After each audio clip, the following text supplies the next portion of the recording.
Obviously, this is all relevant to your final assignment. So we're going to talk about it. So until today, we've gone through face-to-face interviews as the main sort of part of interviewing the window. Today we're going to have a look at going to use an email and why they work, why they don't necessarily work, and what are the challenges and some of the things that we need to be understanding, when we are completing such interpreters. So let's start with the foreign one. Obviously, there are a few benefits to them, and they are listed there up on that slide. It's obviously less stressful for those of you who might be a little bit anxious about interviewing.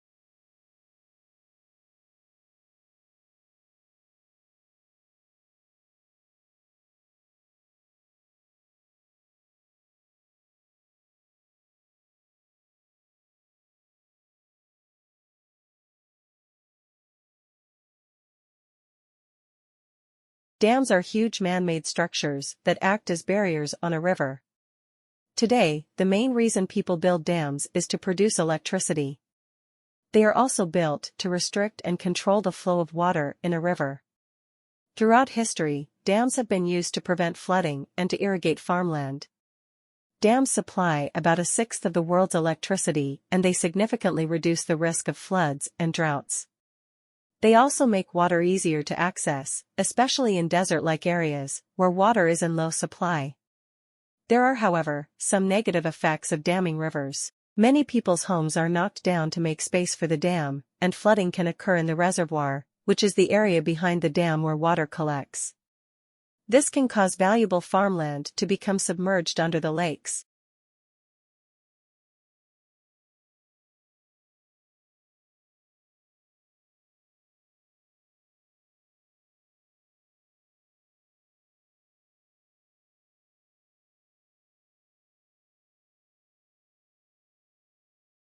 It's rare to find an adult who actively still wonders what their parents think. But that isn't to say that we aren't wondering about our value in more general terms. It's just that we may, without noticing, have taken the question somewhere else, and very often, to particularly harsh modern figures of authority, media and social media. To this pitiless arena, the self-doubting person now directs all their fears of unworthiness and panicked desire for reassurance. To a system set up to reward sadism and malice, they constantly raise their phones and implicitly ask, "Do I deserve to exist? Am okay? Am beautiful or respectable enough?"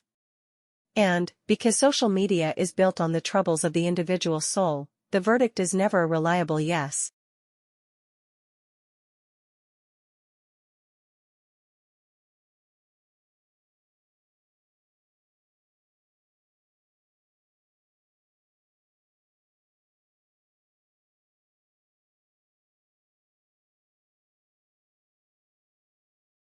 Another way in which the industry exerts pressure on doctors is by offering us a variety of professional services. In one of these services, widely advertised to GPs, a company representative shows the practice manager how to use a company disk to trawl through the practice database, identifying patients with problems which might be treatable with the company's products. When that has been done, a company-sponsored nurse interviews the selected patients and draws up a management plan for the GP which, if approved by the doctor, attracts a Medicare item number. One of these companies proudly announces that over 65,000 patients were assessed in this way in 2005. What, one may ask, is a pharmaceutical company doing assessing patients? It is surprising that no government or professional body has stepped in to prevent this commercially sponsored program.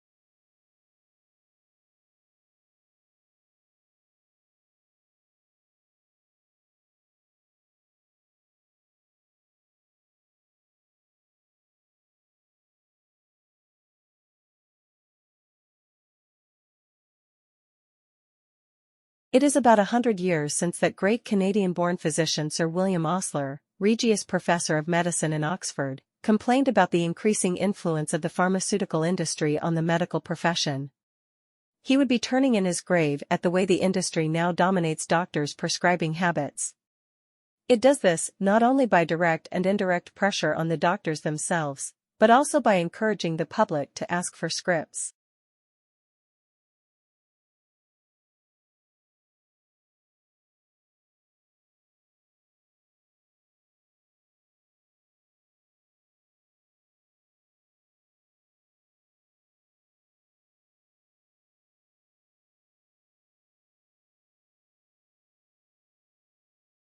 And one particular crop, almond in the US and now in Australia, is transforming the world of beekeeping and of bees.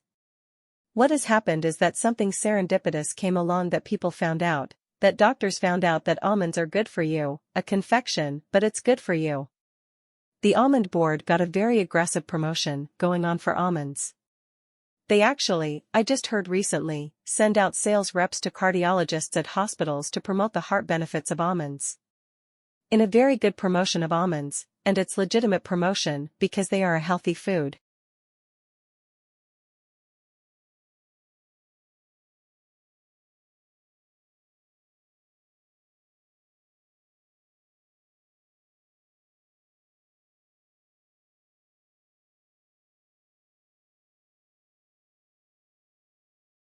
Well, the simple explanation might be that yesterday's sudden drop in share prices pretty much across the board has created what market analysts like to call a buying opportunity. It tends to bring out investors to pick through the ruins, looking for bargains. Decision by investors that sellers got a little carried away with things, so the buyers have lifted all the major indexes today. The Dow, the Nasdaq, the S&P 500 were all up around 0.5% in early trading today, and that wasn't a big surprise. The sell-off continued somewhat. Overseas European markets remain fairly weak, along with many of the Asian markets. But you'll remember that all this started with a big plunge of around 9% on the stock market in Shanghai. Well, Chinese rebounded by around 4%.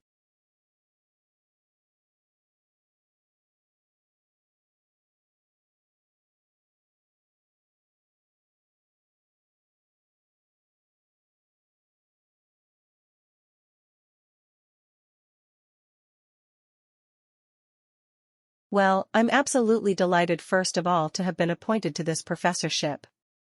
The role is going to be about public engagement in science. It is about marketing science accessible to as wide an audience as possible. It's about making it easier for our academics here at the University of Birmingham to talk about their research to the general public, and it's not just about a one-way flow of information, it very much is about dialogue.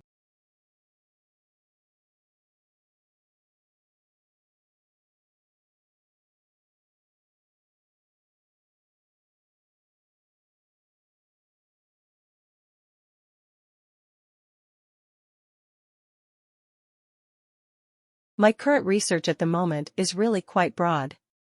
I work at the interface between the arts and humanities, particularly archaeology, but trying to find questions which are difficult to answer unless you start integrating computing and visualization. So really, I work in this boundary between trying to understand cultural questions about the past, but those sorts of questions that you can't address unless you start reconstructing, start modeling and visualizing past landscapes, objects, and movement of people.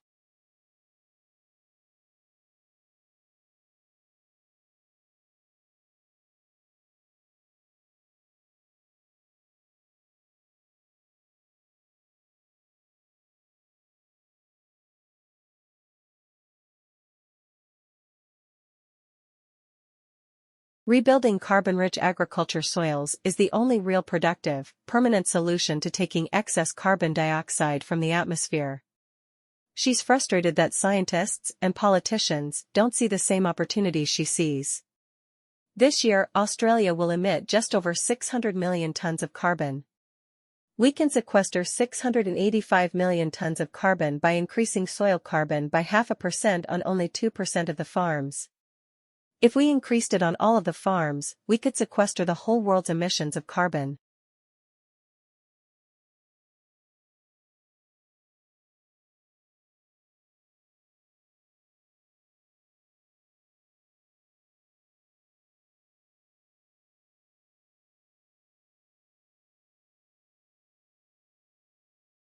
These two paintings, both called sunflowers, are generally accepted as the finest of several depictions of the thick-stemmed, nodding blooms that Van Gogh made in 1888 and 1889 during his time in Als.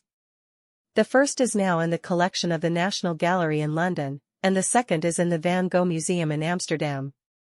Van Gogh referred to this work as a repetition of the London painting. But art historians and curators have long been curious to know how different this repetition is from the first. Should it be considered a copy, an independent artwork, or something in between? An extensive research project conducted over the past 3 years by conservation experts at both the National Gallery and the Van Gogh Museum has concluded that the second painting was not intended as an exact copy of the original example, said Ella Hendricks, a professor of conservation and restoration at the University of Amsterdam, who was the lead researcher on the project.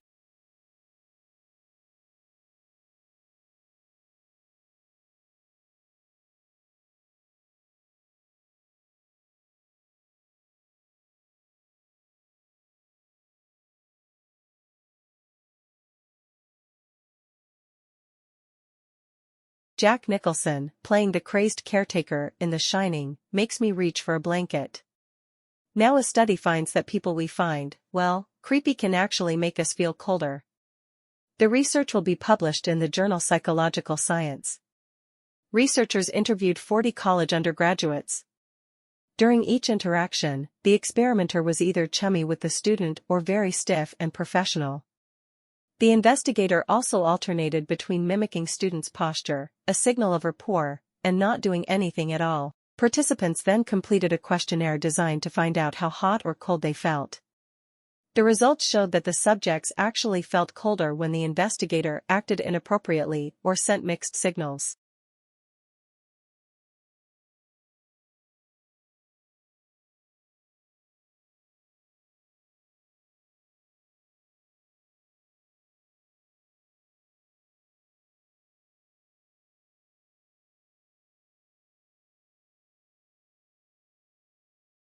An economist sees the world basically through a typical microeconomic toolkit. That involves things like thinking at the margin, rationality, opportunity cost, trade-offs. Economists, like any other discipline, rules, and its own way of seeing the world. So basically economics, or economists in general, tend to apply microeconomic concepts like that to explain the way humans behave and to make predictions about the future.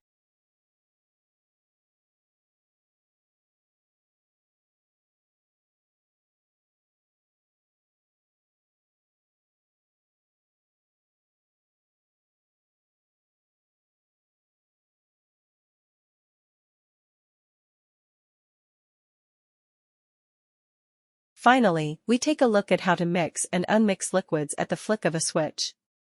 Sandrine tells us more. Oil and water don't usually mix, but the new chemical sensitive to light has been added here to blend them together. When exposed to UV light, the chemical changes its structure and becomes soluble in water. This causes two layers to form with the oil floating on top of the water chemical combo. This method should be cheaper than the current alternative, which involves using high-energy centrifuges.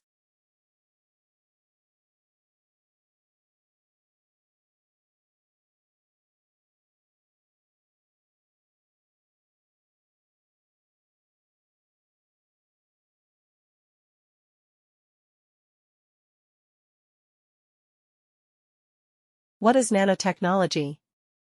Well, a report that was put together by a combination of the Royal Society and the Royal Academy of Engineering that came out last summer, identifies two topics. Nanoscience is the study of phenomena and the manipulation of materials at atomic, molecular, and macromolecular scales, where properties differ significantly from those at a larger scale. Nanotechnologies are the design, characterization, production and application of structures, devices, and systems by controlling shape and size at the nanometer scale. So I'll talk a little bit more in a moment about what a nanometer is, but loosely speaking, people think of nanotechnologies as being a sort of 100 nanometers or less.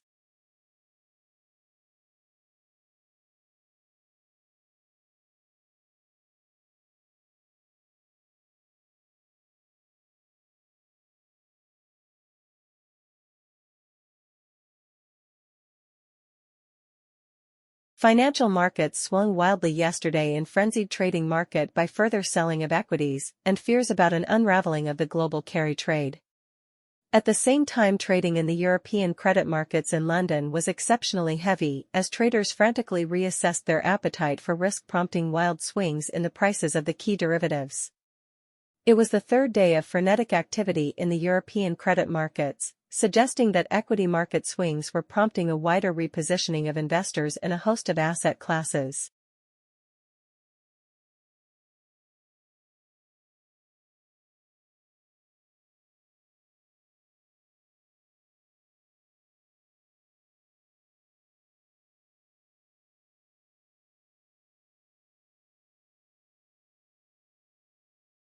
For many years, the favorite horror story about abrupt climate change was that a shift in ocean currents could radically cool Europe's climate.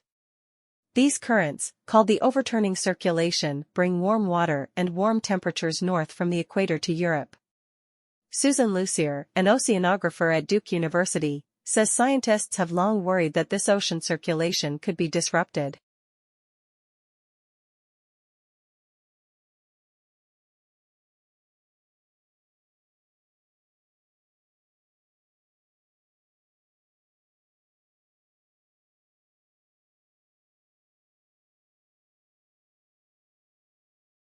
Along the way, we have built unashamedly beautiful buildings, two of which have won and been runner-up in the prestigious United Nations World Habitat Award, the first time an Australian building has received that international honour.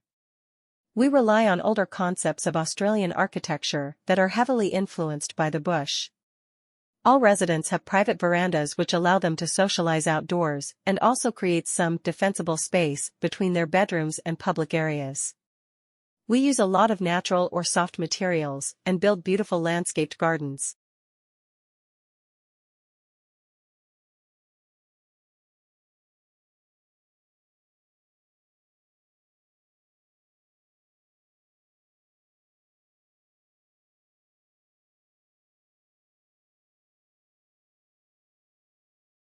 In animals, a movement is coordinated by a cluster of neurons in the spinal cord called the central contract pattern generator, CPG.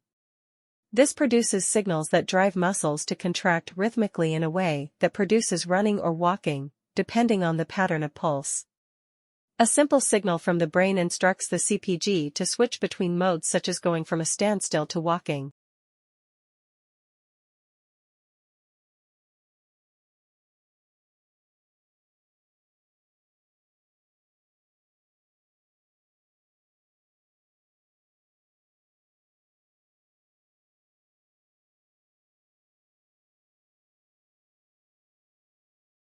Lawrence Stephen Lowry RBSRA was an English artist. Many of his drawings and paintings depict Pend Ledbury, Lancashire, where he lived and worked for more than 40 years, and also Salford and its surrounding areas. Lowry is famous for painting scenes of life in the industrial districts of northwest England in the mid-20th century. He developed a distinctive style of painting and is best known for his city landscapes peopled with human figures often referred to as Matchstick Man. He painted mysterious unpopulated landscapes, brooding portraits and the unpublished marionette works, which were only found after his death.